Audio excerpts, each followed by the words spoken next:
Chosen one. Tonight, the air itself feels different. You may not hear trumpets or see signs in the sky, but heaven has leaned in close. The stillness around you isn't emptiness, it's anticipation. For 10 long years, you've walked through days that seem to echo the same silence, wondering if heaven still remembered your name. But tonight, time bends. Grace opens its hand. This moment weighs more than a decade of waiting. You can sense it, can't you? The quiet pull in your chest, the warmth behind your ribs that whispers, something is about to shift. You've carried prayers that aged like wine stored, not forgotten. You've endured seasons that stripped everything from you, like fields eaten bare by locusts.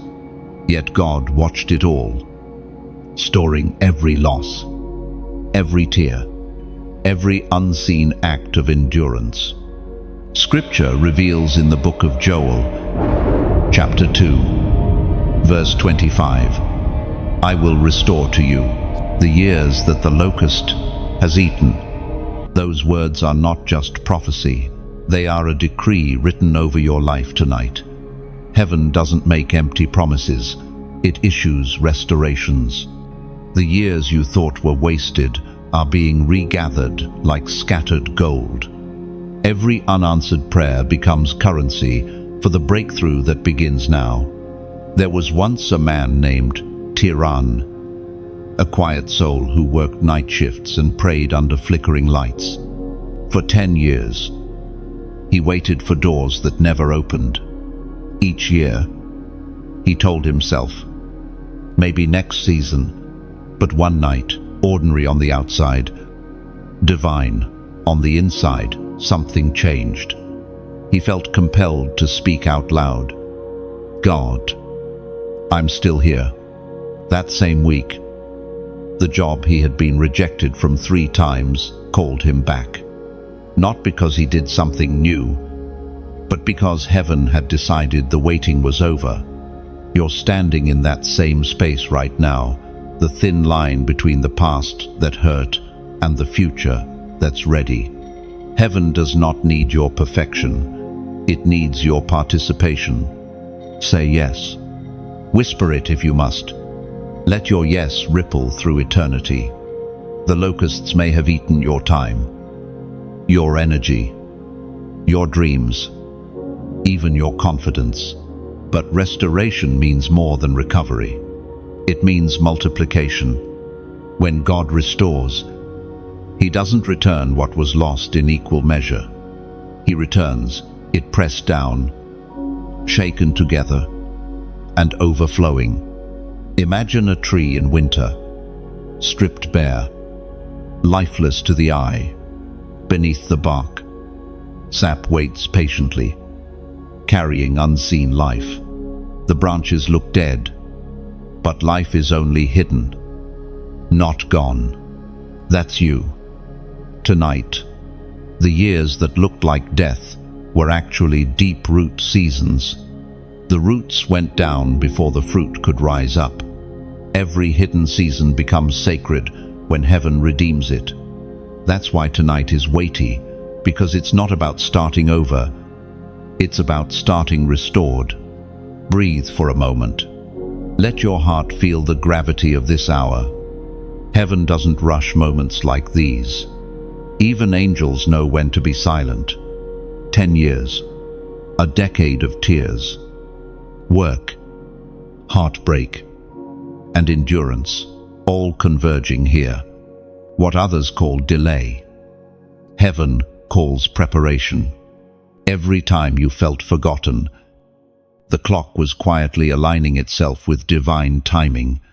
The reason this night matters more than all those years before is because restoration doesn't follow your calendar, it follows your readiness. And you, chosen one, are ready. You may not feel powerful, but the most important battles in Scripture were won by trembling hands. You may not see results yet, but light always travels faster than it's perceived. Your obedience tonight travels into futures you haven't reached yet. Don't dismiss the small act of faith you feel right now. Maybe it's lifting your head. Maybe it's whispering, "I'm ready." Maybe it's leaving a single mark that heaven recognizes, a sign that you heard the call. If this message stirs something deep inside you, if you sense that this night was meant for you, leave a comment below with the number 259, a sign between you and heaven that you've heard the call and you're stepping into restoration. Then, take one more simple act. Share this light. Someone else is out there, staring into the dark, believing the years are gone for good. Your share could be the spark that reminds them nothing is lost when God redeems time. Finally, subscribe to stay connected, not for numbers, but for alignment. This space is where the chosen gather, where heaven speaks through words to souls that refuse to quit. Let the silence of 10 years break here. Let tonight be the night heaven writes a new chapter with your name at the top. You are not late. You are right on time. And heaven, yes, heaven is moving. You look back and realize how heavy the last 10 years have been. Each year layered itself like dust on a forgotten altar, slowly, quietly, until you could hardly recognize the reflection of who you once dreamed to be. Yet the truth is this: the weight you've carried has been sacred training, not punishment. Some nights, you lay awake listening to the ceiling hum with silence, wondering if your prayers even crossed the room. You spoke words into the air, but they seemed to dissolve before they reached heaven. What you didn't see was the recording of every whisper. Heaven never ignores a voice that keeps talking through pain. The delay was not denial, it was divine detail. In the unseen, God was gathering what you thought was lost. Like a master weaver, he was threading the strands of heartbreak, confusion, and endurance into a fabric of wisdom you would one day wear as armor. The reason the years felt so silent was because you were being built, not blessed. Blessings are easy to give, foundations are slow to build. There was a woman named Sarah. Her life was quiet, almost invisible. She served, worked, waited, and aged in silence. When she turned 30, she felt time had forgotten her. But one night, while walking home through a narrow street, she saw a small lamp flickering in the window of an abandoned church. Something told her to go inside. She found only dust and echoes. Yet when she stood at the altar, a peace like sunlight filled her chest. It was as if 10 years of silence folded themselves into one word from heaven: still chosen. From that night on, everything shifted. Not instantly, but directionally. That's what happens when you finally understand the purpose of the long road. The silence was never God's absence. It was his whispering through circumstances that could not be rushed. As written in the book of Romans, chapter 8, verse 28, and we know that in all things God works for the good of those who love him, who are called according to his purpose. These words are not comfort alone, they are construction plans for destiny. Every no you met, every closed door, every season of isolation was a brick in the house of your calling. You weren't being ignored, you were being insulated. You might feel like the 10 years drained the color from your life. But what really happened is that God was sharpening your perception. The chosen ones are not built in applause, they are forged in silence. Your pain became your discernment. Your disappointments became your map. The human heart often mistakes waiting for wasting, But waiting in the hands of God is an alchemy that turns dust into diamonds. Those years refined you until only what was essential remained. The people who left, the dreams that collapsed, even the confidence that cracked all of it, trimmed you down to the core that heaven could finally use. Think of yourself as a mountain. Storms may have eroded the surface, but they revealed the layers that were always meant to hold weight. The wind did not destroy you, it carved you into shape. You have learned endurance that can't be faked. You have learned compassion that can't be taught. And most of all, you have learned to hear the voice of God in ordinary moments, like wind moving through trees, like sunlight slipping through broken blinds. There's a strange beauty to divine timing. It never apologizes for being late, because it never is. Heaven moves at the speed of readiness, not the rhythm of the calendar. If you had received what you prayed for 10 years ago, it would have crushed you. Now, it will crown you. The 10 years that seemed wasted are not records of delay, but testimonies of design. You may not have understood it then, but the silence was sacred. The pain was proof that something valuable was being forged. You are not standing at the end of something, you're standing at the hinge of history. When you look back, you'll see that every tear formed a timeline leading here. The years that tried to bury you became the soil where your roots grew deep enough to hold what's coming. And maybe tonight, as you sit in this stillness again, you can feel the faint hum beneath the surface, the pulse of something alive, stirring, ancient. That's destiny breathing again. You don't need to strive anymore. The waiting has already worked. The weight of the past 10 years has turned into wisdom, and wisdom will guide your next steps with steady hands. So rest.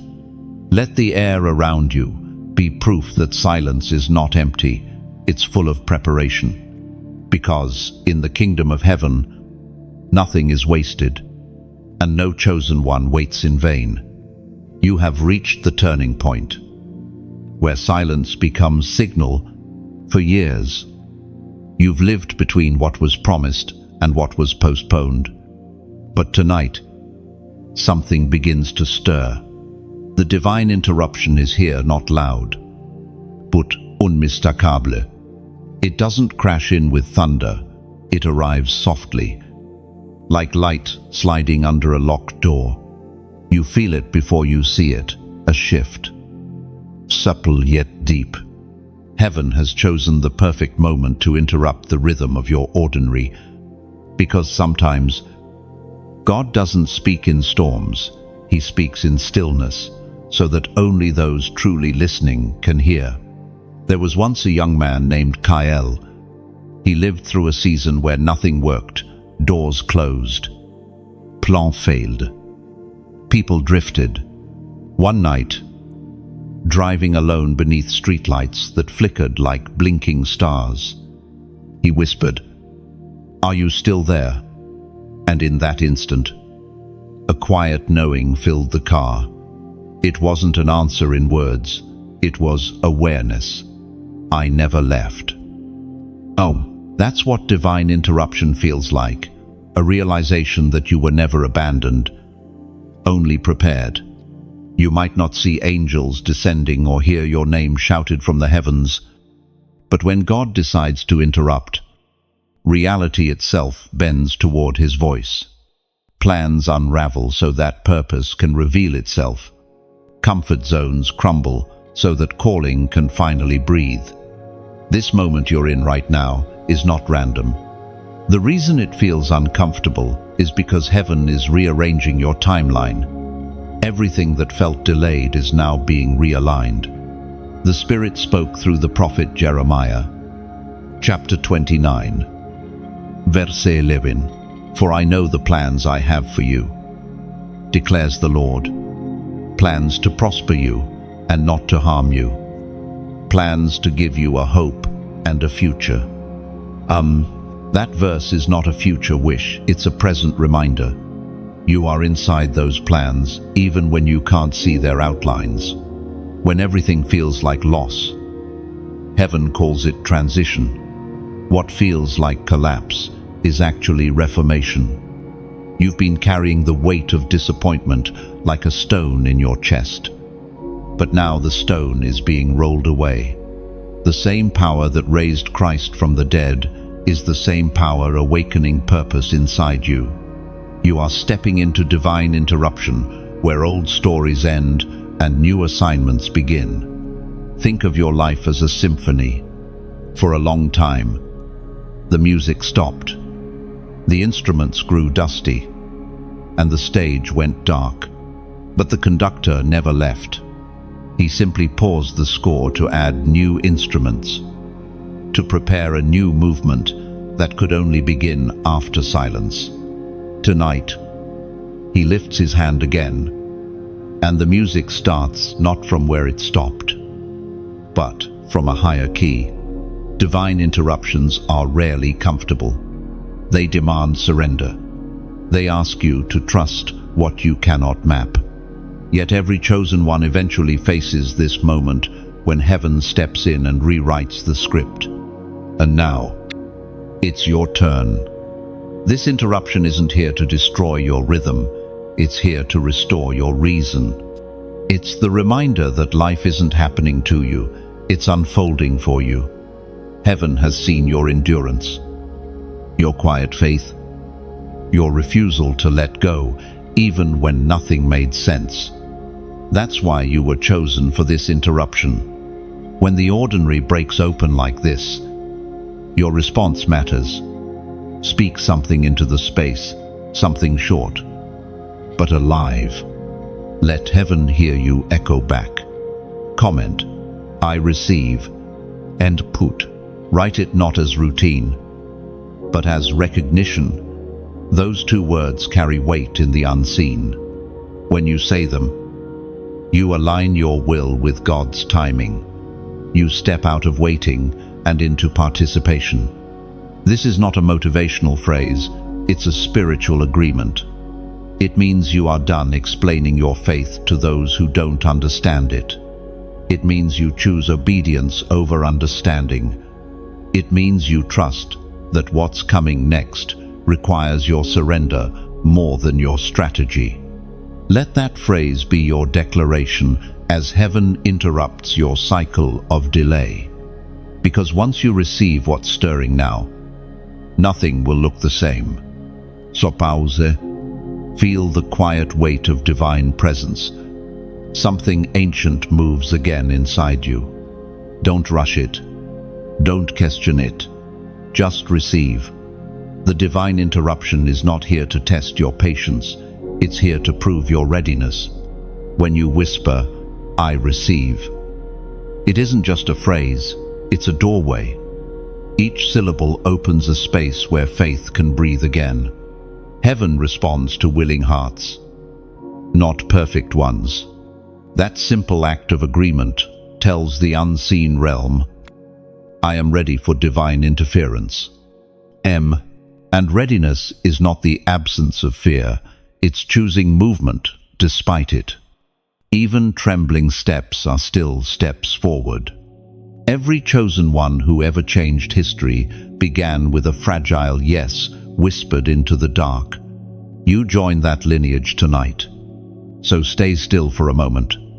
Let the atmosphere settle around you. What you feel rising in your spirit now isn't emotion, it's confirmation. The interruption has already begun, and the story is turning in your favor. There is a sacred silence that comes right before transformation, the kind that feels heavy but holy. Like the pause between lightning and thunder. You are standing inside that silence now. Heaven is not ignoring you. It is gathering strength before release. When mercy pauses, grace begins to speak. You may not realize it, but there are moments when heaven holds its breath, watching how your heart will respond. This is one of those moments. You are being written into a divine conversation. And every choice you make echoes far beyond your own life. When mercy pauses, it is not rejection, it is transition. Mercy covers what you were. Grace calls forth who you are becoming. Mercy wipes the tears of the old chapter. Grace opens the door to the next. One cannot exist without the other. The stillness between them is where your spirit learns the rhythm of heaven. There was once a man named Leor who lived in a small coastal village. He had lost everything in a storm: his boat, his savings, his certainty. For months, he prayed for restoration, but nothing came. Then one evening, as he walked by the shoreline, he noticed something strange.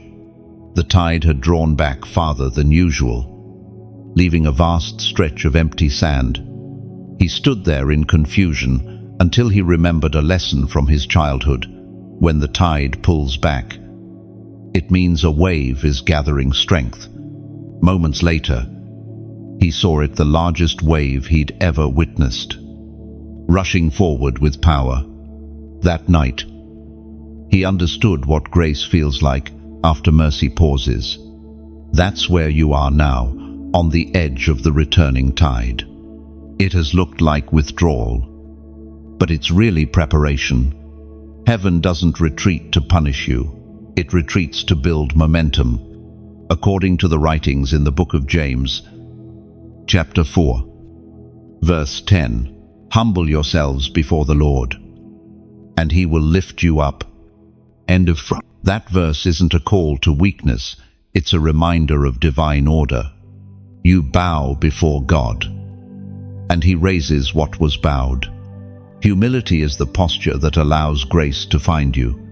When you stop fighting the pause, you start hearing the purpose in it. Grace has a sound. You know, it doesn't roar. It hums like wind through the trees.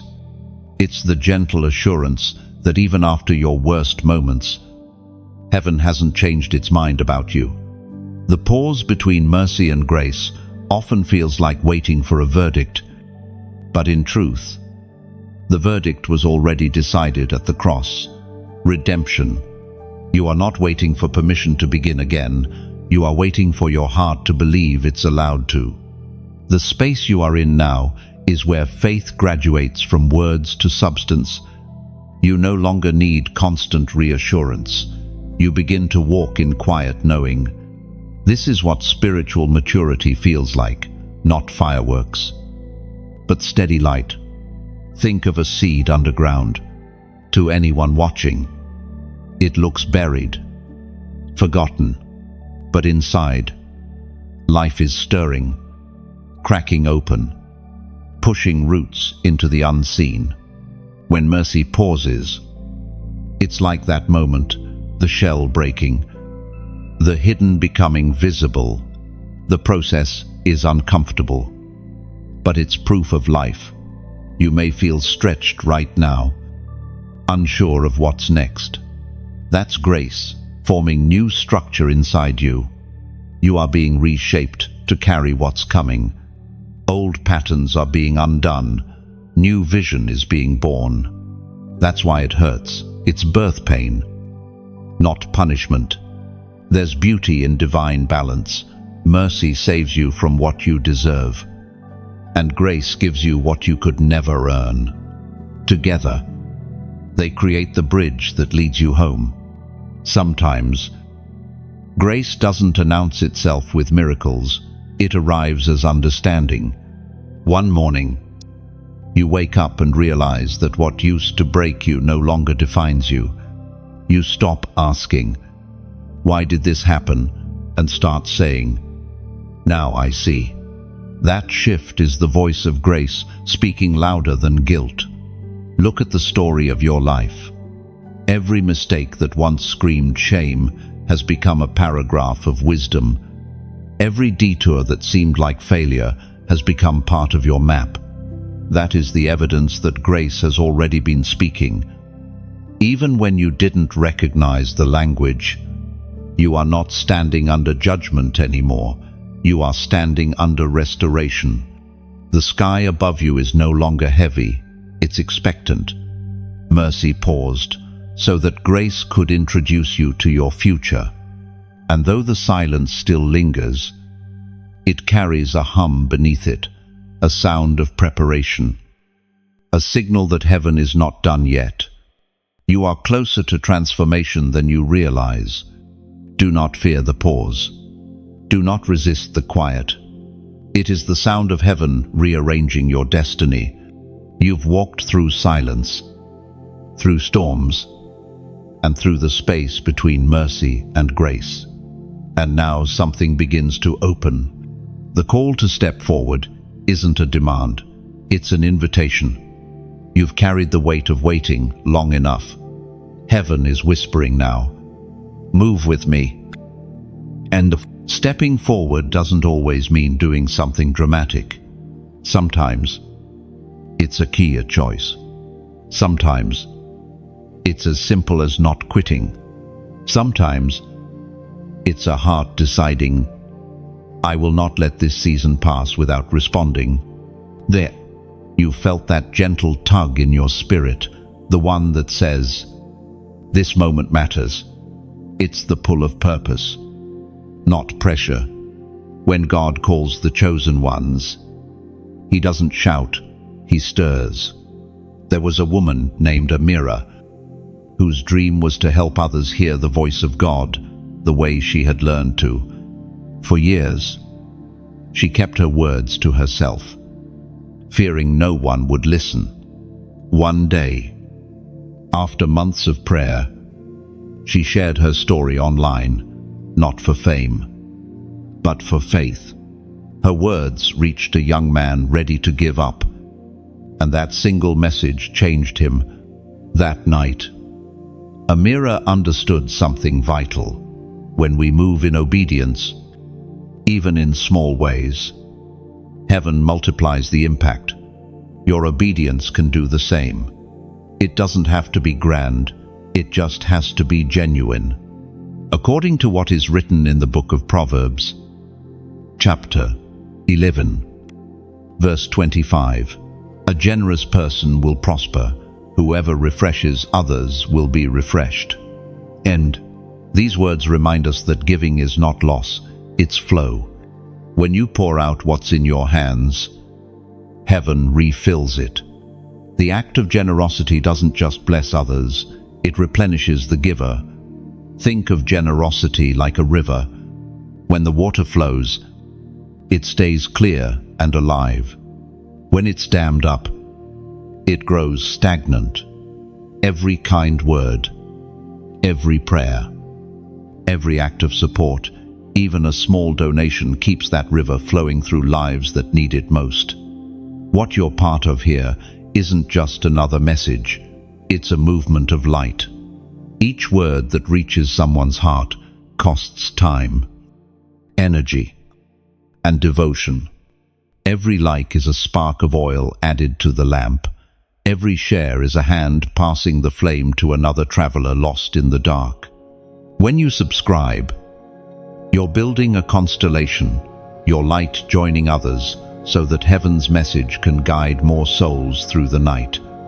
And if you ever feel led to support this work in a deeper way, your donation becomes like dew on a midnight field, silent, unseen, but feeding roots that will bloom at sunrise. You're not paying for words, you're watering destiny. Donating is not about obligation, it's about participation. It's a way of saying, I believe in the light that's changing lives. Imagine a lighthouse standing on a dark shore.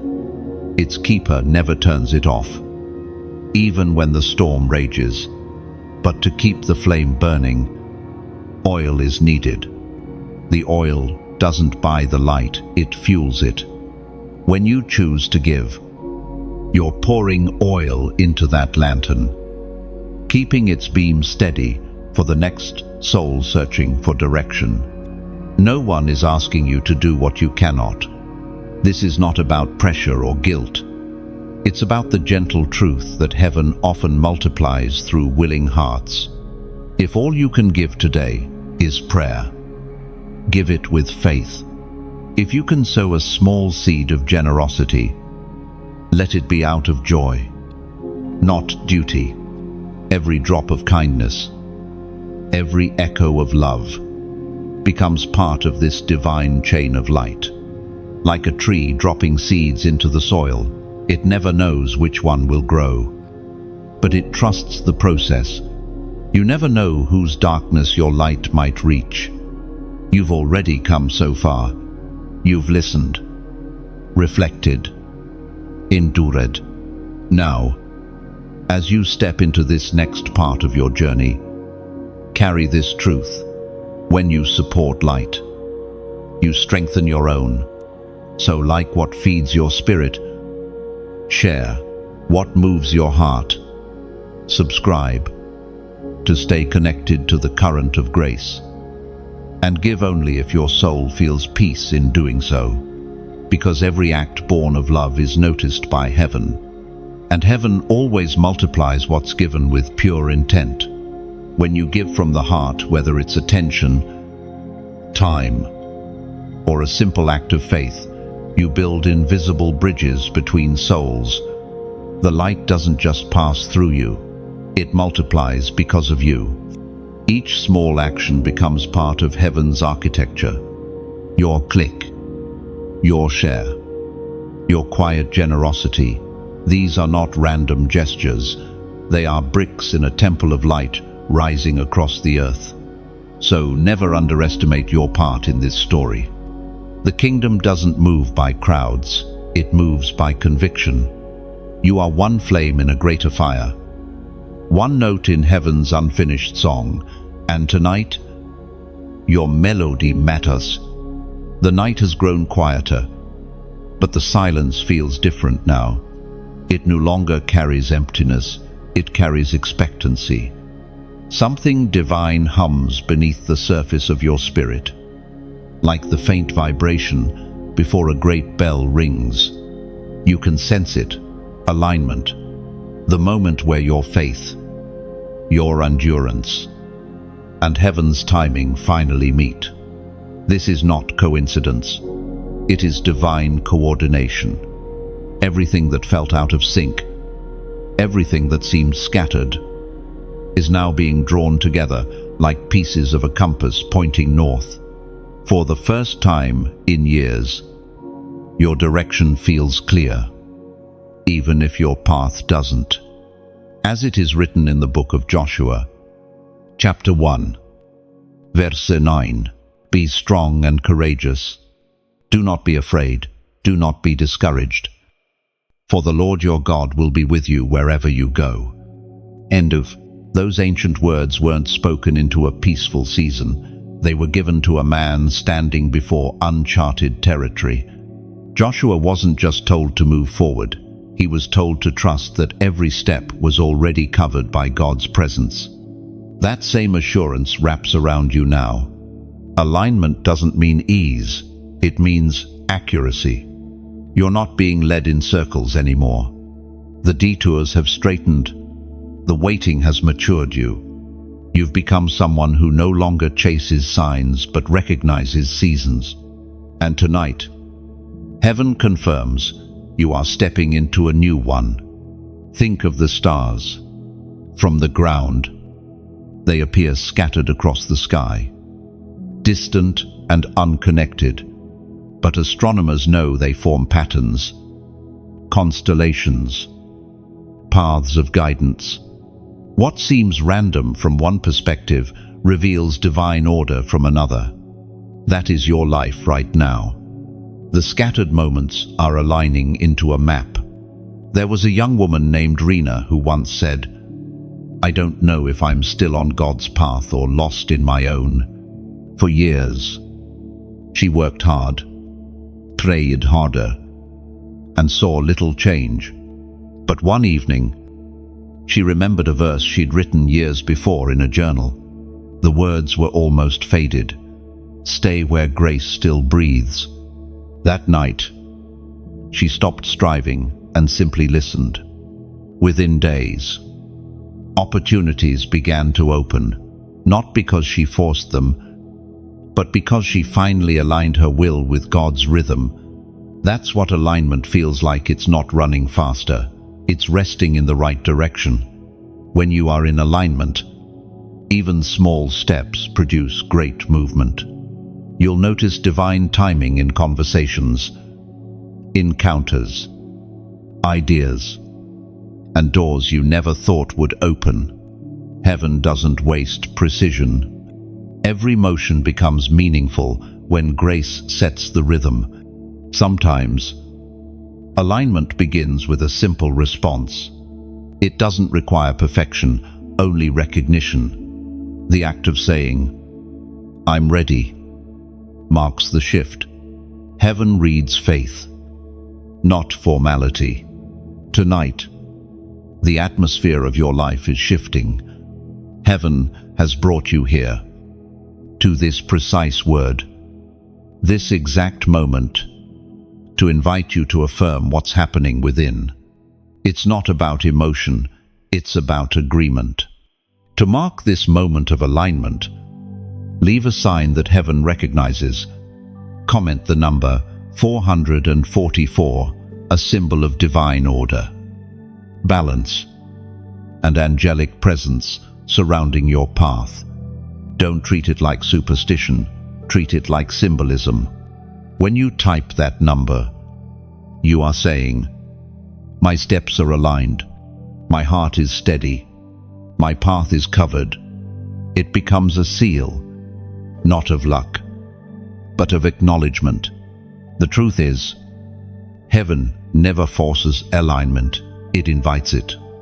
Like the moon aligning with the tide, you simply respond to the pull. That's what tonight is about, responding to the gentle pull of divine rhythm, calling you forward. Everything around you may still look ordinary, but the unseen has already shifted. What once felt blocked is now unlocked. What was delayed is now delivered. Alignment is heaven's quiet miracle. It happens without sound but changes everything. So, breathe deeply. Let peace settle in your chest like a steady drumbeat.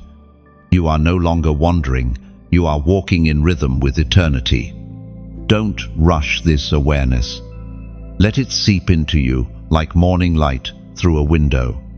You don't have to make something happen, you only have to stay where grace flows. And remember, alignment doesn't start when circumstances change. It begins when your heart finally agrees with heaven. That's happening right now. So, let this be the night. You stop doubting the path and start walking it with confidence. Heaven has confirmed your direction. You are surrounded, supported, and synchronized with purpose.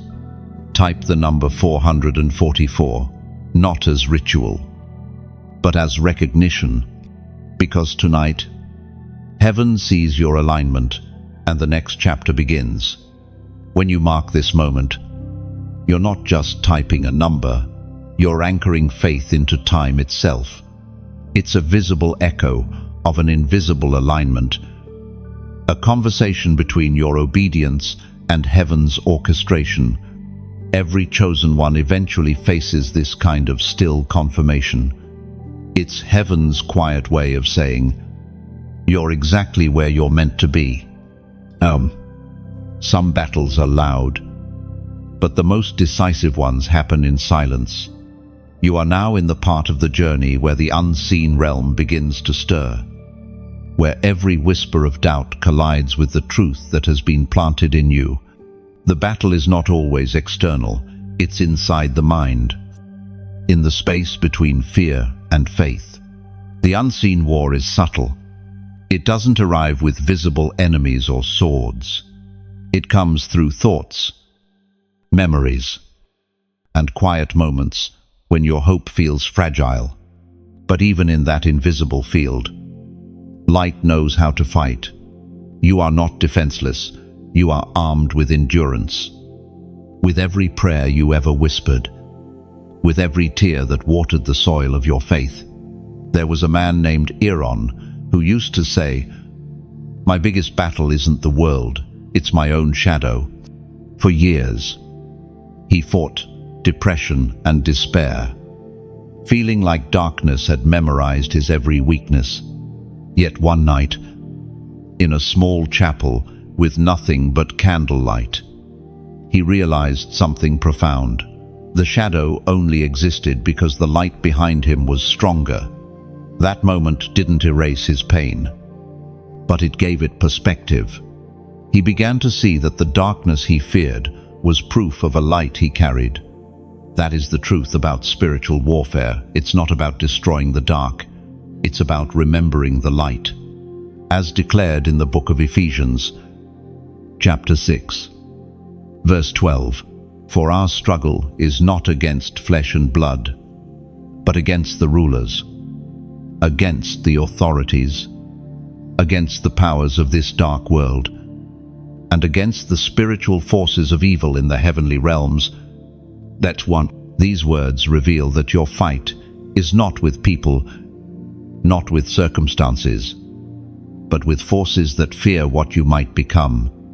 Every chosen one awakens to this realization the closer you move toward purpose. The louder the resistance grows, but resistance is proof of motion. The enemy never attacks what doesn't threaten him. So, if the past weeks have felt heavier, if you've sensed strange pressure or fatigue, it's because you've crossed into territory you were meant to claim.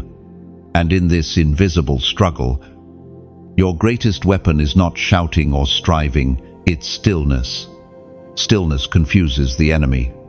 When everything in you wants to panic but you choose peace, darkness loses its rhythm.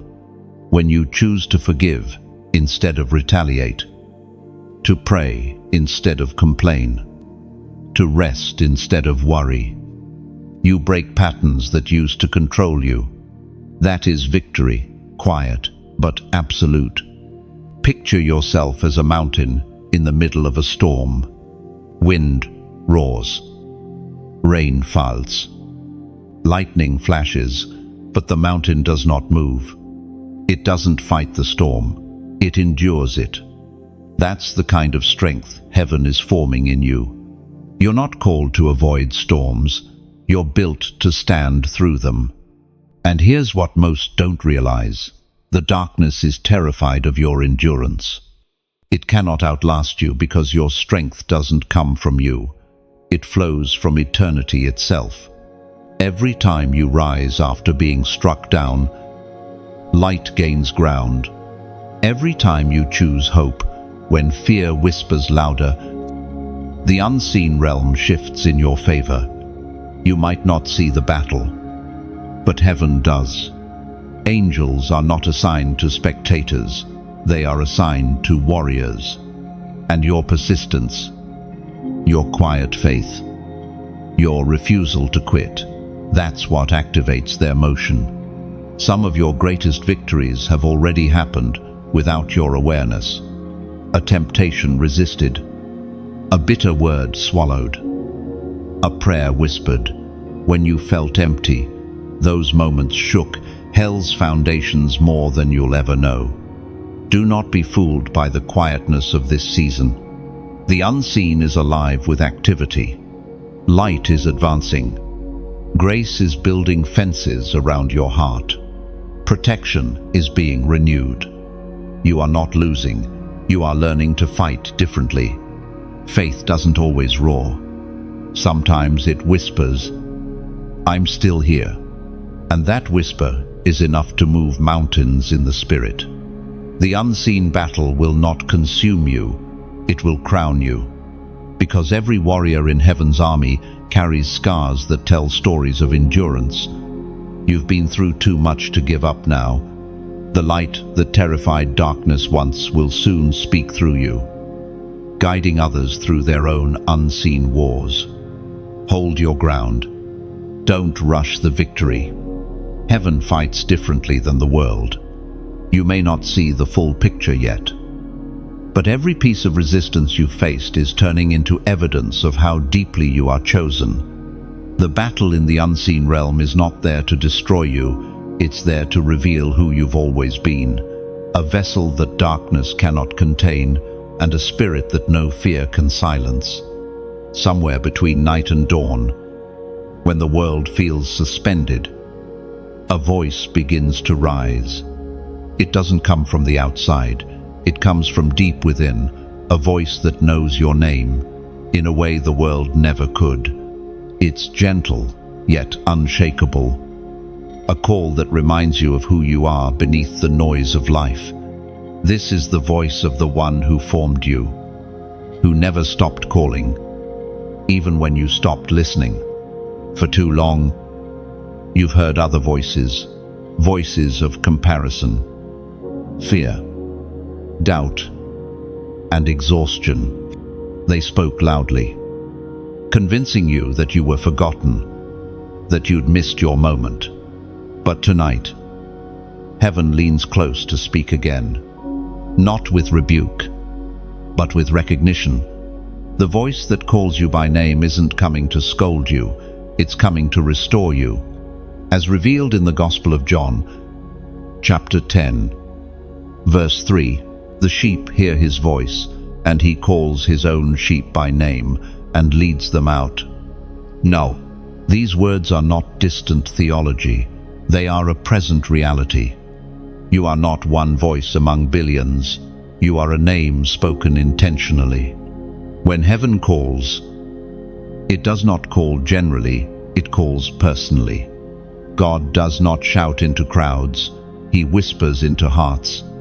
Think of a moment from your past when you felt completely seen. Maybe it was a teacher who believed in you, a friend who refused to let you fade, or a stranger who showed kindness without reason. Multiply that feeling by eternity, and you begin to understand how God calls you. This is not just sound, it's recognition. When he speaks your name, he awakens the parts of you that have been asleep.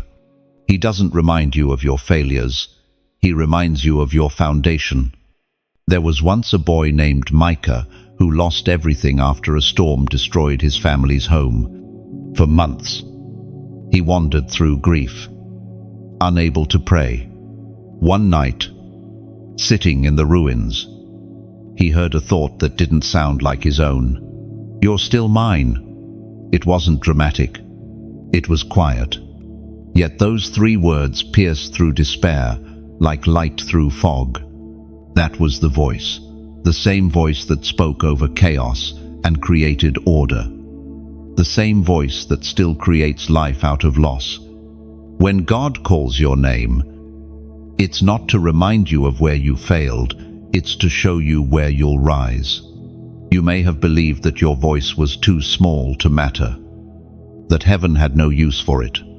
But the truth is, heaven has been waiting for you to recognize that your name carries resonance.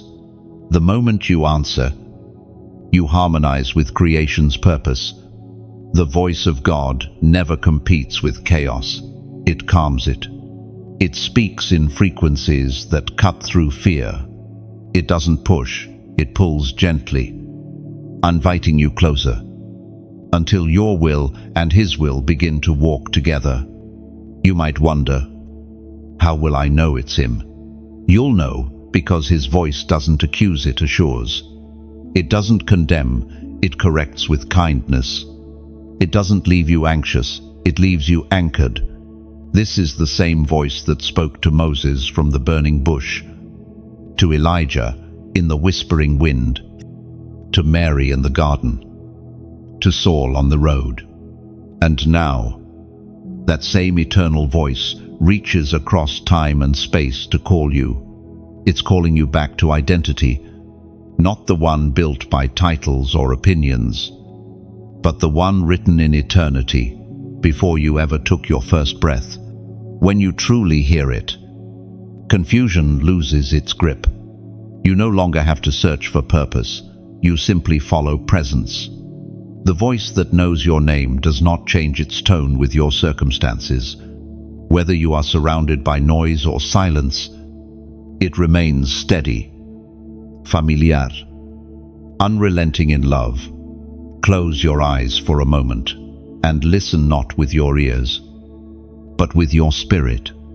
Somewhere in that deep stillness, a familiare cohesis, it says your name, not in accusation, but in affection. It says, I see you. When you hear it, don't rush to respond. Let it settle in your bones. Let it remind you that you were never lost, only misplaced in your own fear. The voice has been calling, patient as the tide, consistent as sunrise. You don't have to chase it. It knows where to find you. And when you recognize that sound, the world will never sound the same again. Because once you've heard the voice that truly knows your name, every other voice begins to fade into silence. The one who calls you is not finished. The voice that began your story is speaking again. And this time, you're listening. There comes a moment when silence is no longer enough. You've heard the voice. You've felt the stirring. And now, heaven waits for your response. This is the moment where you stop just listening and start answering, because when you answer, you activate what's been waiting for you all along. Words hold power, life and death, promise and destiny. Every chosen one eventually reaches the point where they must speak. It's not about shouting into the air. It's about letting heaven hear the echo of agreement from your own lips. The ancient words recorded in the book of Isaiah, chapter 55, verse 11, declare, so shall my word be that goes out from my mouth. It shall not return to me empty, but shall accomplish that which I purpose. When you speak in agreement with God's word, you set that promise in motion. Heaven moves through confession, through words born from faith, not fear. What you speak now doesn't just reflect your future, it creates it. You've been quiet long enough. There were seasons when silence was survival, when holding your peace was the only way to keep your soul intact. But now, silence has served its purpose. It's time for sound to return. There was a man named Arlen who hadn't prayed aloud in years. After losing everything, his faith had shrunk to silent thoughts. One night, overwhelmed by loneliness, he whispered, I still believe. That whisper was small, but in the unseen realm, it roared. The next morning, he described it as though something heavy had lifted off his chest. That's the mystery of divine speech. The smallest declaration can open the largest doors. Your voice carries weight, not because it's loud, but because it's chosen. Heaven doesn't measure volume, it measures authenticity. When you say what aligns with truth, you reclaim power that's been buried beneath pain and doubt. Words are bridges between heaven and earth. When you speak faith, you build a path for angels to move, for peace to dwell, for destiny to unfold. So now, speak not from desperation, but from awareness. Say it softly, but say it sincerely. Let heaven record your response. Comment, light, find me. No, those three words carry something sacred. They are not a request, they are an invitation. When you write, light, find me, you're not asking because you are lost. You're declaring that you are ready to be found by the very presence that's been seeking you all along. It's the prayer of the awakened, those who have walked through darkness long enough to recognize that light doesn't need to be chased, only welcomed. This declaration isn't weakness, it's wisdom. It means you understand that light moves toward openness. It finds the heart that no longer hides behind walls of fear or shame. To say, "Light, find me," is to admit that you are done pretending to see clearly on your own. It's a surrender that glows. Think of sunlight entering a room through the smallest crack. It doesn't ask for permission, it simply fills the space that was once dark. When you say those words, you become that open window. You're saying, "I'm ready for what truth looks like in full color." And when heaven hears those words, something shifts. Peace arrives, not as thunder, but as warmth. Confusion begins to dissolve. Your spirit aligns with clarity. You realize that you were never disconnected from light. You had simply been standing with your back to it. Saying, "Light, find me," means turning around. It means facing grace again. It's the choice that separates the wandering from the walking, the hesitant from the whole. There's power in simplicity. Heaven responds to purity, not poetry. When you declare those words, you declare that your story is no longer led by shadows. You become visible again to yourself, to heaven, to purpose. And when the light finds you, it won't ask where you've been. It will simply say, "Welcome home." End of 5. That's how redemption sounds, not like applause, but like recognition. When you say, "Light, find me," you're doing more than calling for help. You're choosing direction. Light doesn't erase the road behind you. It simply reveals where to step next. Every ray becomes guidance, not judgment.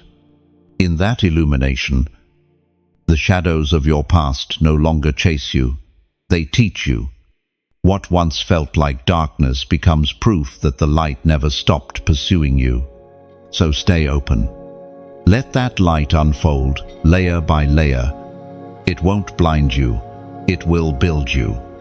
And soon, you'll realize you were never searching for the light.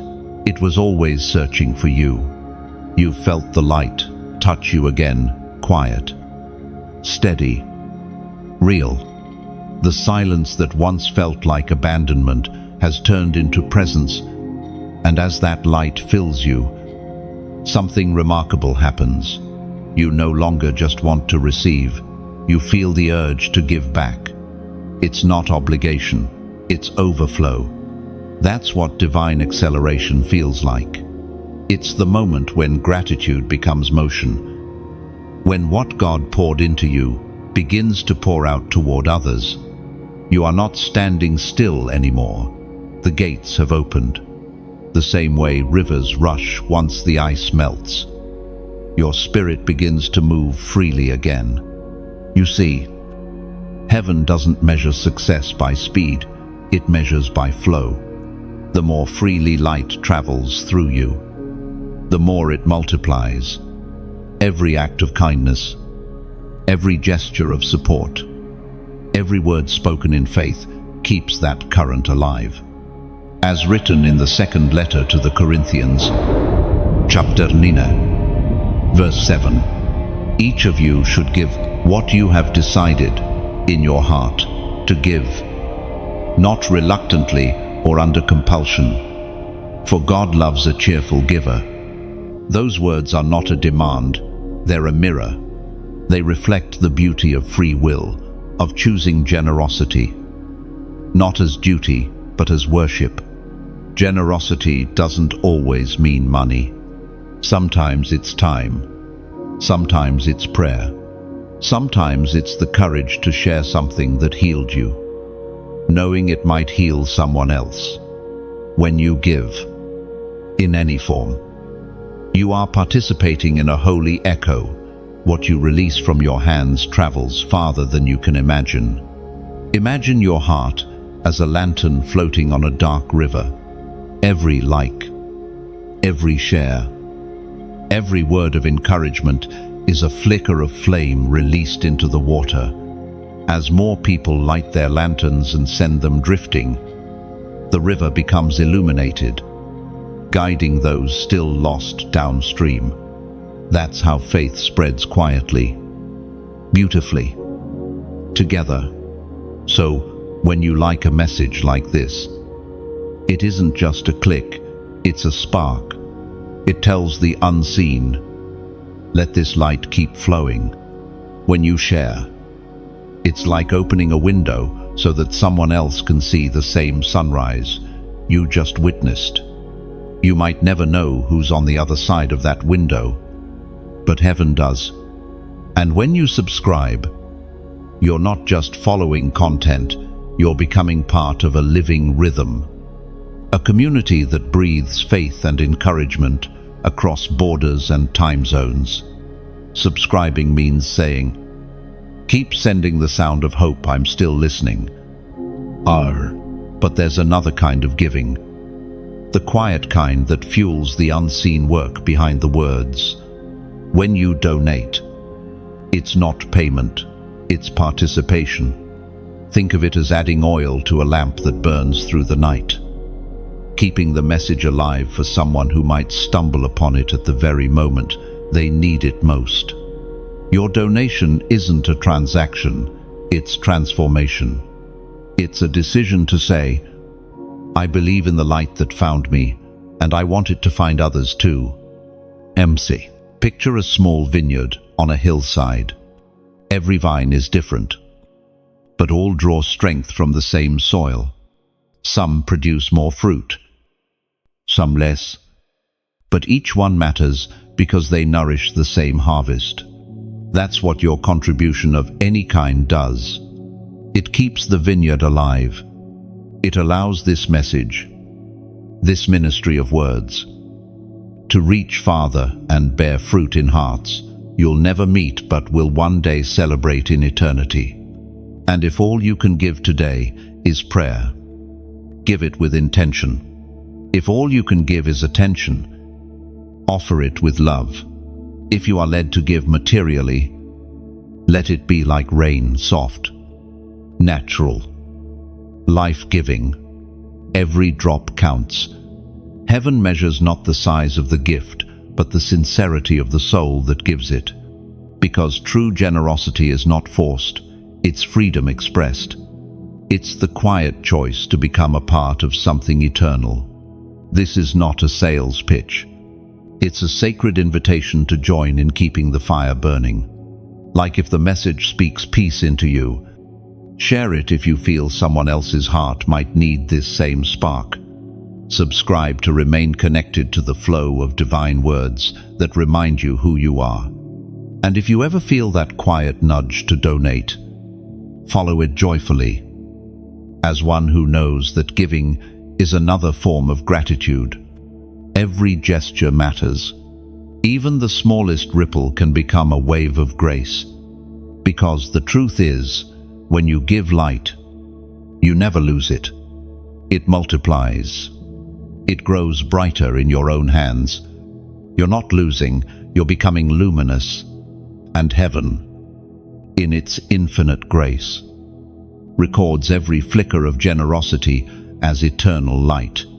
There's a calm that follows obedience, the kind that doesn't need confirmation, because peace itself becomes the answer. You've crossed through years of waiting, through storms of confusion, through long silences that felt endless, and now you stand differently. The atmosphere hasn't necessarily changed, but you have. You no longer beg for signs, you breathe with assurance. That is what it means to shift from survival to dominion. Dominion isn't control, it's confidence. It's the quiet strength that comes from knowing who walks beside you. It's not about shouting to prove your authority, it's about carrying it like breath constant. Unseen. Undeniable.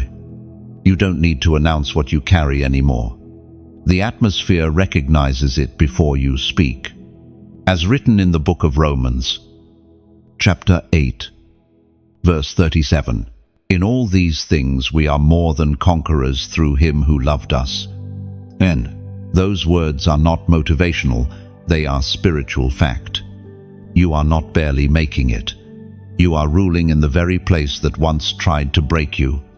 Every season that seemed to bury you has become soil for strength. There was a man named Tobias who once told God, "If you lift me, I'll never bow to fear again." But life didn't lift him quickly. It trained him slowly.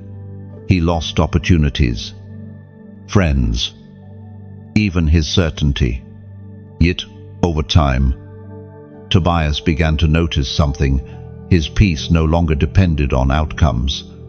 He didn't panic when plans failed. He didn't fear when doors closed. One day, he realized that dominion had entered his spirit.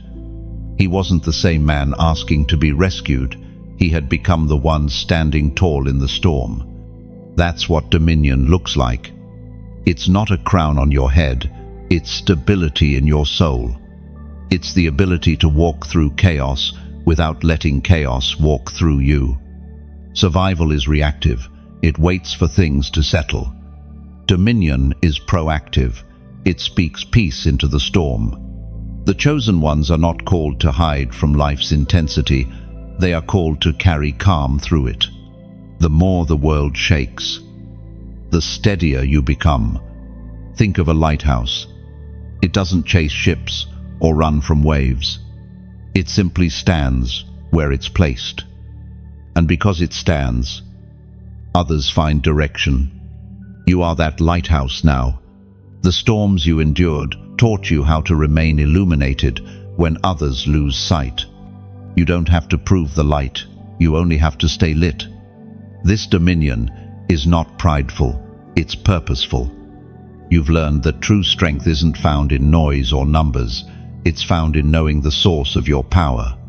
The more you rest in that awareness, the less the world can manipulate your peace.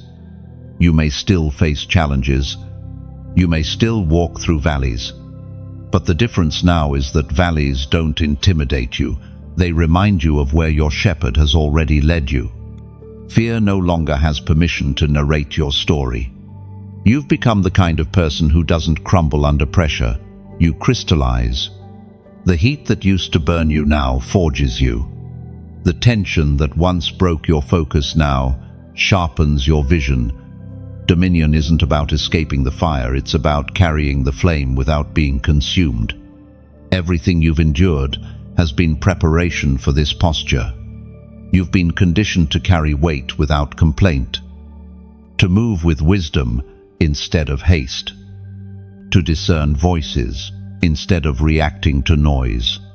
That is spiritual authority in motion. And the beautiful thing is, you don't even have to strive to keep it. Dominion sustained by striving collapses. Dominion sustained by presence endures. You've learned that peace is not the absence of battle, it's the awareness of victory already won.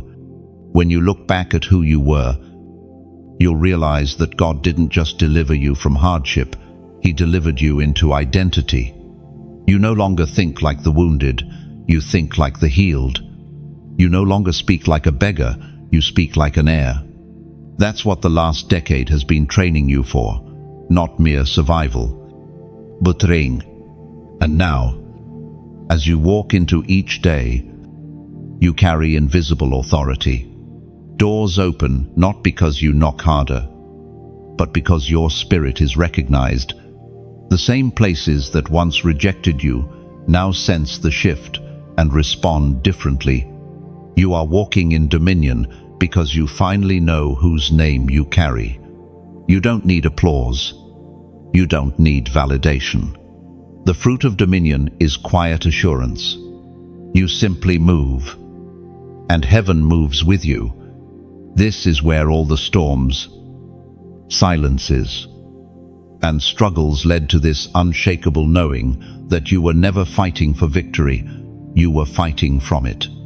And from this point forward, you walk not as one trying to earn favor, but as one already crowned by grace.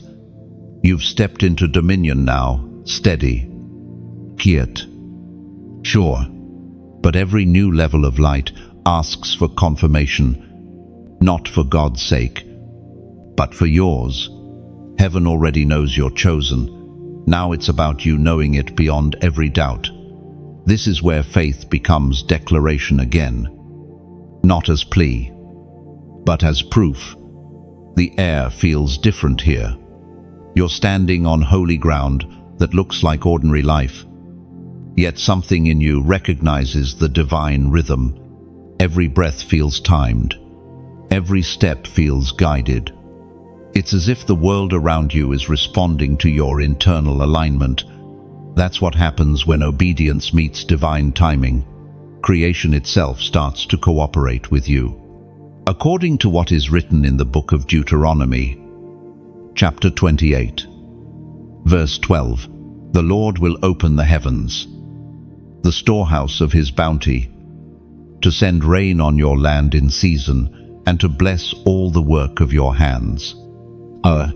These words are a promise to every heart that kept sowing even when the soil seemed dry. The rain is not random, it comes in season, and that season is now. The doors that once felt bolted are unlocking not by effort, but by favor. But there's something sacred about recognizing that moment. Heaven doesn't force blessings, it invites acknowledgement. Every time a chosen one recognizes what's happening and says, "This is God," the atmosphere around them amplifies grace. That's why this moment requires not just awareness, but expression. There was once a teacher named Noel who spent years believing her labor was small. She prayed, she taught, she gave, but she saw little change.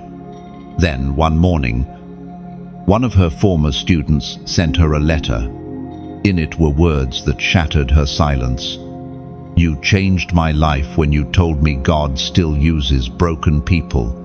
Noel realized that what felt like routine obedience had been planting seeds she never saw grow. That day, she finally recognized her season, and heaven, seeing her gratitude, expanded her reach. That's how divine order works. It waits for you to see it. Gratitude is the switch that activates overflow. You've come this far not just to witness light, but to mirror it. What flows through you now is meant to multiply. You've become a living answer to prayers you once prayed. Every test you endured has turned into testimony. Every scar into scripture written on your heart. This is a moment worth marking. Heaven has moved, and you've moved with it. The convergence is complete, you and divine purpose, walking in the same rhythm. So mark this moment in faith. Comment the number 555, a prophetic symbol of grace in motion, transformation, and divine completion. When you type those numbers, you're not typing superstition, you're engraving understanding. You're saying, "I see what's happening. I receive this alignment." The number becomes your declaration that you are in the flow of heaven's renewal. To the human eye, it's just 3 digits. But to the spiritual realm, it's resonance. Every chosen one that responds in faith becomes a beacon, a sound that heaven amplifies across the earth. When you declare 555, it means you understand that change isn't coming, it's already here. Think of the caterpillar that never sees the wings being formed inside it. The cocoon looks like confinement, but it's actually creation. That's what your last seasons were. But now the shell is cracking, and flight has begun. 555 is not just a number, it's a signature of transformation completed. You may not feel ready, but readiness has never been about comfort, it's about calling. The heavens open, not when you're perfect, but when you're positioned. And tonight, you are exactly where you need to be. So let the rain come. Let grace flow. Let everything you've waited for begin to manifest. Not through striving, but through surrender. The storehouse of heaven is opening, and the work of your hands is about to bear the weight of promise fulfilled. When you comment 555, you're simply responding to what's already begun. You're aligning your words with what heaven has already decided. You're saying, I'm part of the transformation. End quote. And heaven, always attentive, always intentional, records it not as data, but as devotion. When you declare 555, you're not just echoing numbers, you're agreeing with movement. 5 is the number of grace, repeated 3 times to signify that grace is no longer visiting, it's dwelling. It means divine help now surrounds you on every side. It also whispers of transformation, fulfilled the end of waiting, the beginning of becoming. Each 5 is a wing, one for the past, one for the present, one for the future. Together, they lift you. 555 is heaven's way of saying, fly now, the sky has been cleared for you. Oh, you can almost feel it, the quiet aftermath of obedience, the strange peace that follows when you finally say yes to what you were created for. The noise has settled, and what's left behind is not emptiness, but clarity. The air feels lighter. The unseen feels closer. You realize that everything you've been through wasn't random, it was refinement. There is a sacred reckoning happening now, not one of punishment, but of truth.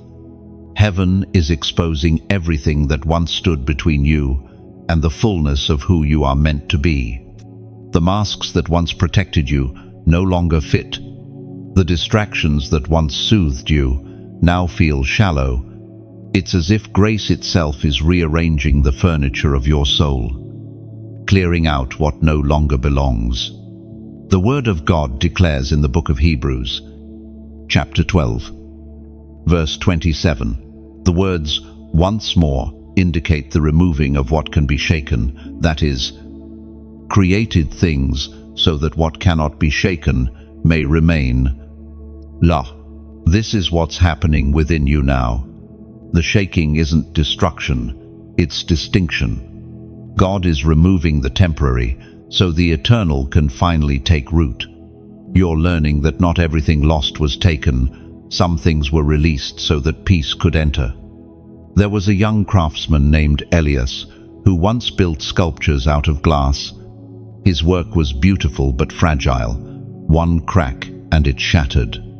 One day, a mentor handed him stone and said, "Build again, but make it last." At first, Elias resisted. Stone was heavy, dull, unpolished. Yet, as he carved, he found something new, permanence. What he built this time survived the weather. Years later, he realized that God had shifted him from fragile beauty to lasting strength. That's what God is doing with you. The shaking isn't to ruin what you built, it's to reveal what will last. Every disappointment, every broken expectation, every closed door, it's all been chiseling your life into something unshakable. Heaven's justice doesn't always look like revenge. Sometimes it looks like restoration through revelation. What was hidden is being exposed, not to shame, but to set free. There are things being stripped away now, false friendships, limiting beliefs, unhealthy attachments, but as they fall, you begin to feel lighter. This is how heaven vindicates you, not by punishing your enemies, but by proving your endurance. You may not realize it, But every loss has been shaping your discernment. The chosen cannot afford illusions.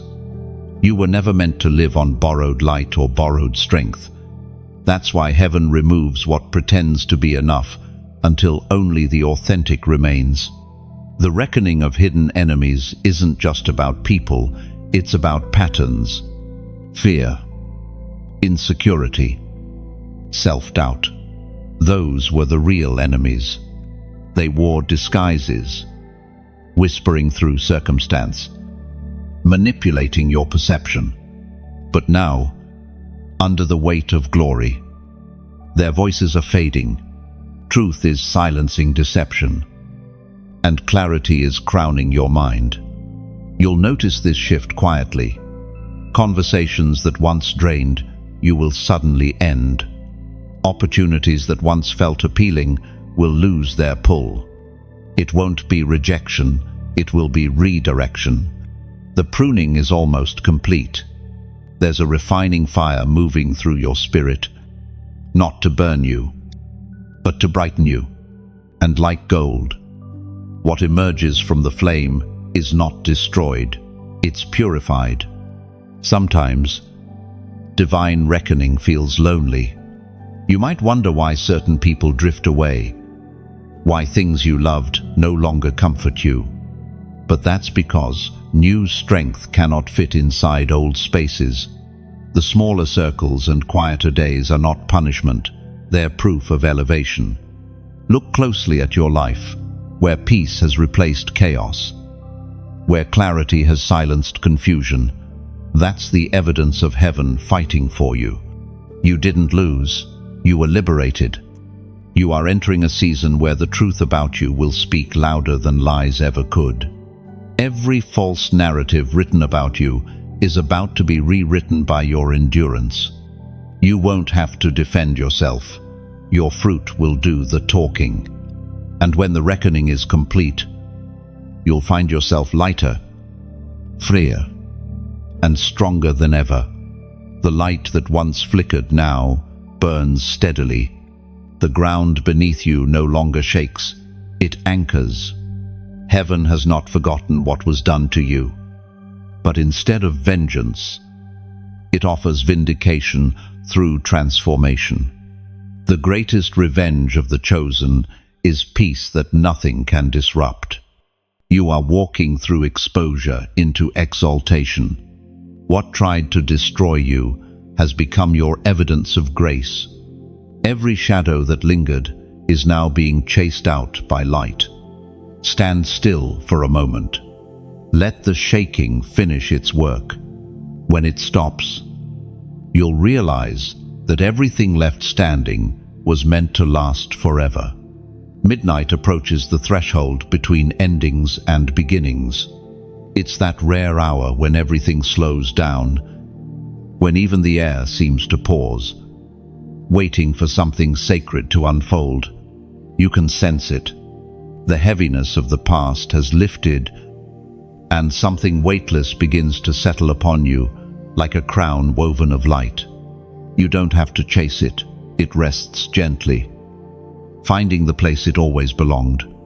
This is the moment heaven has been shaping you for. Every storm, every pause, every unanswered prayer was preparation for this quiet coronation. You have been refined, not just to survive, but to carry glory. And glory, unlike fame or applause, has a sound, a soft, steady hum that vibrates through the soul of those who know they've been seen by heaven. As written in the first letter of Peter, chapter 5, verse 10, "And the God of all grace, who called you to his eternal glory in Christ, after you have suffered a little while, will himself restore you and make you strong, firm, and steadfast." That's the promise you stand inside right now. Suffering was never the end, it was the shaping. The crown you carry is not made of gold, but of endurance. Each time you stayed faithful in silence, heaven added another thread. Each moment you chose kindness over bitterness. Another jewel was set, and tonight, as the world sleeps, heaven crowns what the world could never see: quiet loyalty, unseen obedience, love that endured without applause. There was once a woman named Lyra who spent most of her life unseen. She loved deeply, worked faithfully, and prayed quietly. People overlooked her, opportunities passed her by. But in her old age, something changed. People began to come to her for wisdom, drawn not to her words but to her peace. They said her presence felt like still water. Lyra smiled and said, "Peace is what happens when pain bows to purpose." What they didn't realize was that heaven had crowned her long before they noticed it, just took time for earth to catch up. That's what's happening for you now. The crown you carry isn't new, it's being revealed. Heaven doesn't hand out crowns in public, it forges them in secret. The nights you cried were the anvil. The prayers you whispered were the metal. The patience you practiced was the fire. And now, the refining is finished. The shape of your destiny is visible, gleaming with purpose that no man can steal. Crowning doesn't always come with ceremony. Sometimes it arrives as peace that no chaos can break. Sometimes it feels like clarity after confusion.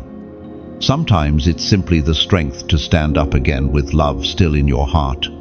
That's what true royalty looks like: unbothered, unbent, unshaken. You have learned to reign, not through control, but through calm. You no longer panic when the wind shifts because you understand the weather now. You no longer fear silence because you recognize its voice. You have learned to walk with the weight of glory without letting it crush you. The chosen ones wear crowns that can't be seen with human eyes. They carry light in their gaze, conviction in their tone, and compassion in their touch. They walk into rooms and shift atmospheres, not through effort, but through essence. You are becoming that presence, steady, sure, crowned in the midnight hour. Midnight is symbolic in heaven's timeline. It's the point where endings and beginnings overlap. It's where yesterday surrenders and tomorrow awakens.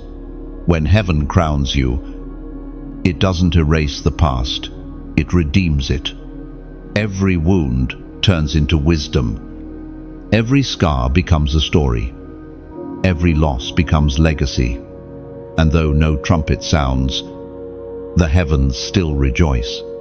Angels mark the moment when another soul fully embraces its anointing. They record it not as an achievement, but as alignment, the point where a human heart finally beats in rhythm with divine will.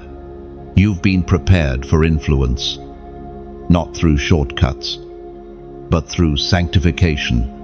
The strength you carry now will quietly lead others who are still wandering. They will look to you and see hope alive. Proof that waiting was not wasted. Your crown isn't a decoration, it's a declaration. It speaks on your behalf, saying, "This one endured. This one believed.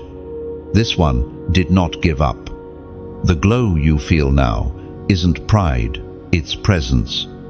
So, as midnight folds into morning, lift your head. Let the weight of that invisible crown rest upon you without fear. It doesn't make you above others, it makes you responsible for them. To carry glory is to carry compassion. To reign is to serve. To be crowned is to remember who placed it on your head. The crown doesn't change who you are. It reveals who you've been all along. The crown rests upon you now, not as a symbol of victory over others, but as the quiet seal of purpose fulfilled. Yet heaven's work doesn't stop at crowning. It multiplies through connection. What you've carried alone is now meant to flow outward, like light spilling from one lamp to another until the whole horizon glows. Every chosen one reaches this point, the moment where they realize the journey was never just about them. The light inside you was never designed to remain contained. It was meant to awaken others still wandering in the dark, as revealed in the Gospel of Matthew, chapter 5, verse 16. Let your light shine before others, that they may see your good deeds and glorify your Father in heaven. This is the calling of every crowned soul, not to boast, but to beam. You are the continuation of grace, a living testimony that endurance produces illumination. Imagine a single candle in a large cathedral, alone. It's fragile, but when one flame passes its fire to another, and then another, the whole cathedral transforms into a sea of light. That's what happens when hearts respond. Every action, every word, every small ripple of kindness becomes another spark in the chain of divine fire spreading across the earth. That's why what you do now matters not out of pressure, but out of participation. When you like this message, it's the same as adding a drop of oil to the lamp, small, silent, but the flame burns longer because of you. When you share, it's like opening a window in a dark house, letting the candlelight spill into another home that needs warmth. When you comment, your words become echoes in a valley, gentle, sincere, carrying hope farther than you can see. Each sentence you write might be the answer to someone's silent prayer. To subscribe is to join a constellation. Each follower becomes a star, and together they trace new paths across the sky for others to navigate by. And to donate, if your heart stirs, is to pour water into a well that never runs dry. It's quiet generosity that keeps the flow alive for souls still thirsty for truth. Your giving doesn't purchase light, it preserves it. These are not tasks, they're choices. Heaven never demands, it invites. If all you can offer is attention, offer it wholly. If you can give gratitude, give it freely. If your soul whispers to support this light, let it be an act of joy, not duty, because every motion born of love ripples through eternity. Each small gesture tells heaven, the light you placed in me, I will keep it burning.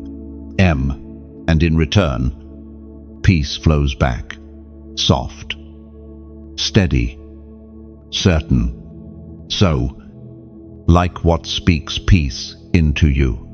Share what breathes life into others. Comment the thought that rises from your heart.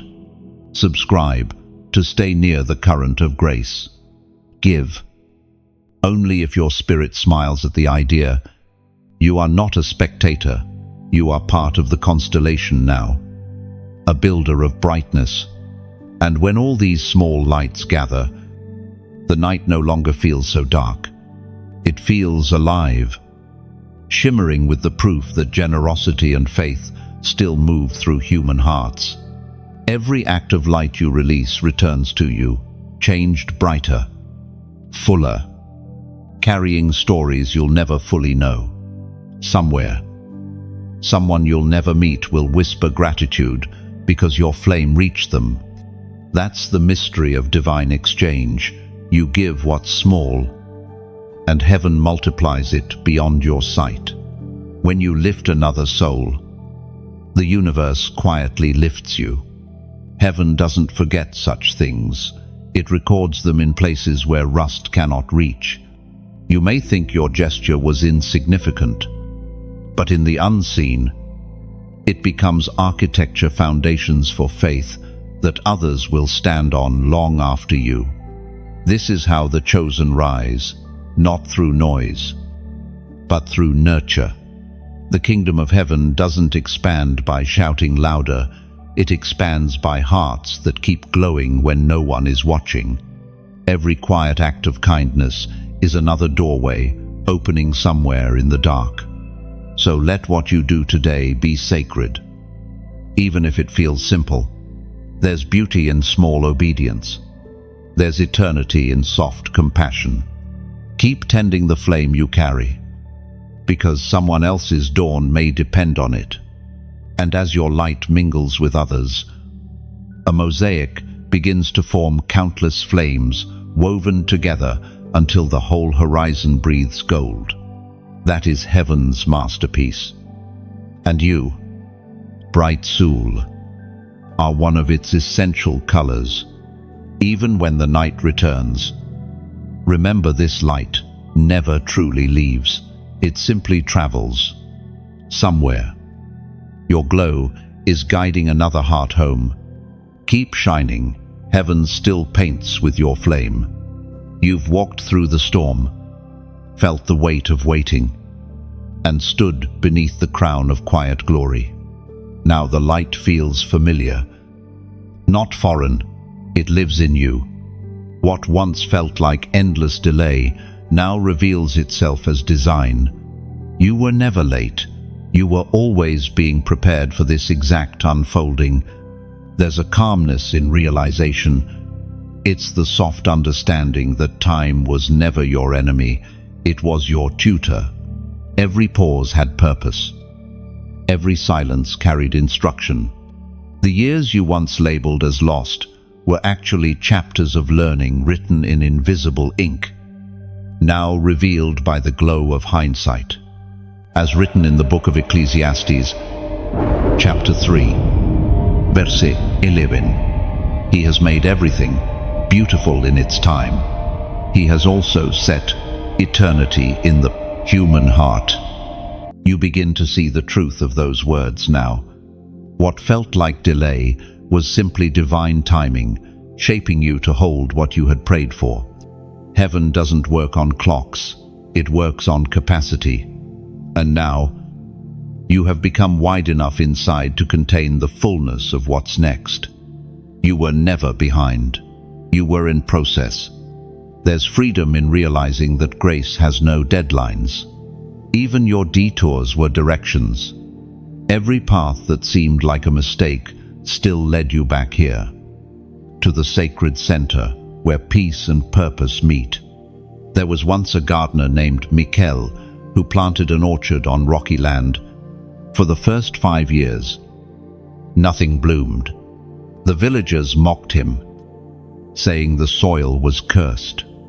But one spring, a single tree finally flowered. The next year, the entire field followed. Mikel wept, not because the trees had finally borne fruit, but because he realized they had been growing roots the whole time. The delay had not been death, it had been deepening. That's how your story reads now. The ground of your life wasn't barren, it was busy beneath the surface. What you called delay, heaven called depth. And when you think about it, isn't it mercy that things didn't come too soon? You might have mistaken blessings for burdens if they had arrived before your heart could hold them. Timing wasn't withholding, it was protecting. The years that tested you also tempered you. The waiting that frustrated you has turned into wisdom that guides you.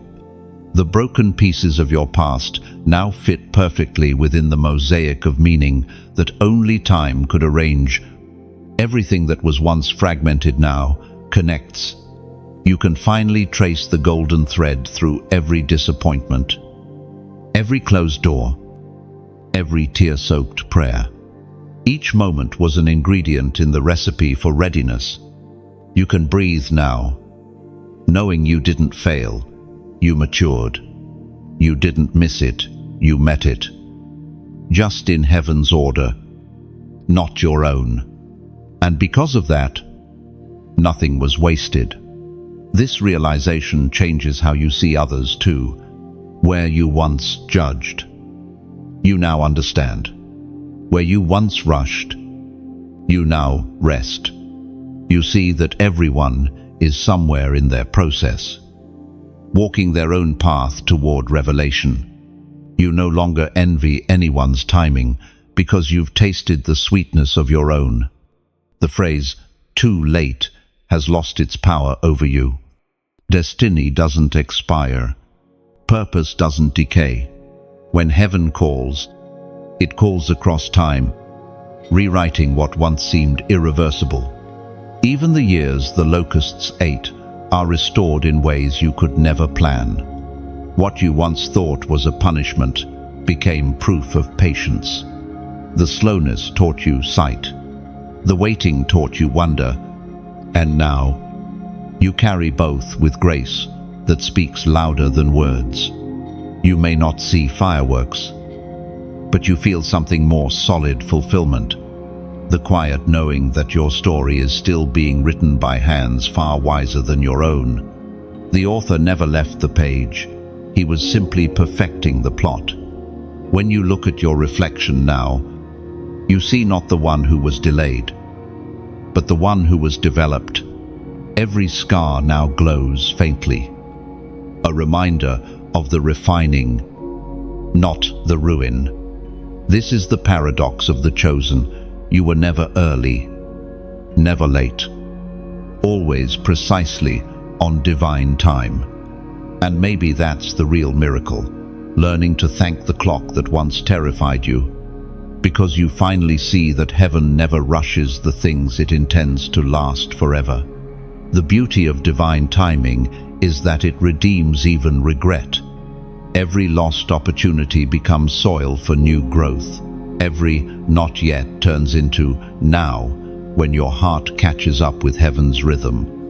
Waiting has become worship, and patience has become proof. You walk lighter now, not because the road changed, but because you did. The years no longer feel wasted, they feel woven. What once felt delayed now feels divine. You've learned that even slow miracles are still miracles. And yours has only just begun. The journey has come full circle. What began as restlessness has become revelation. You can finally see the design that once felt hidden in chaos. Everything, the silence, the storms, the slow unfolding has brought you here, to the stillness of understanding. Heaven has recorded your obedience, not as mere acts, but as evidence of transformation. You are no longer the same person who began this path. The questions that once echoed in your mind have softened into gratitude. The weight that once felt unbearable has turned into wings. The wilderness that used to confuse you has become holy ground beneath your feet, as declared in the book of Revelation. Chapter 3, verse 8. I know your deeds. See, I have placed before you an open door that no one can shut. The door has been open all along. You just needed the eyes to see it. What you mistook for walls were thresholds. Every obstacle you faced was secretly an invitation to go deeper, to rise higher, to trust more fully. The unseen hand that guided you through shadow was never leading you to despair. It was leading you to destiny. There's a quiet awe that settles over your spirit now. You understand that your story was never about striving, it was about surrender. The strength you discovered wasn't in fighting to prove yourself, but in learning to yield without losing faith. That's where real power lives, in hands that trust even when they're empty. You stand now at the edge of a new era. It's not a loud ending or a dramatic beginning, it's a transition wrapped in peace. The horizon ahead glows softly, like morning light spreading over calm water. You're not racing anymore, you're resting in movement, walking in rhythm with something eternal. There was once an old watchmaker who spent decades repairing broken timepieces. One day, a customer asked him, "Don't you get tired of fixing the same thing over and over?"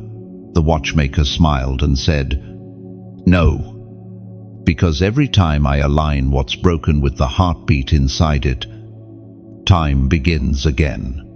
That's what has happened to you. Your soul has been realigned with its true rhythm. Time itself bends to grace when purpose is restored. You can look back now without flinching. The memories that used to sting now carry softness. You can see that nothing was wasted, not a tear, not a trial, not a single night of uncertainty. The divine ledger keeps no record of failure, only of faith. Heaven doesn't count your wounds, it crowns your endurance. The world around you may not notice the change immediately, but the unseen does. The spiritual atmosphere shifts when a heart finally comes home to itself. You no longer carry fractured hope, you carry fullness. You no longer chase signs, you are one.